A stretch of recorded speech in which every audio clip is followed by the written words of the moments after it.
All right, just a shorty. So here we're at 49 Chevy Custom.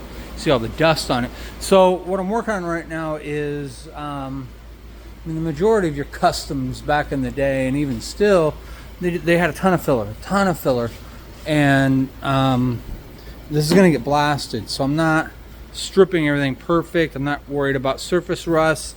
I just want to get that cake off of there. And lacquer paint doesn't blast worth a darn either.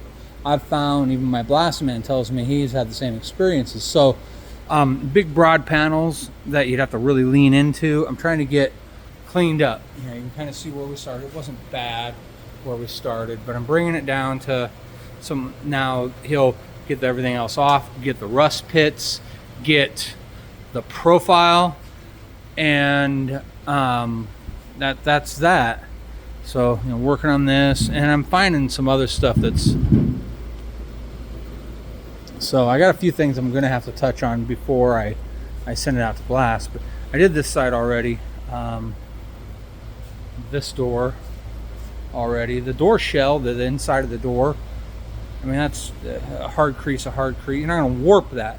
But those big broad panels, I was worried about, and I've had the experience. I don't want that experience again, warping stuff. So we're knocking off the lacquer, the bulk of the lacquer paint. Again, it's not a perfect run. You know, you can see this side, you can see up yonder. I haven't touched up there yet.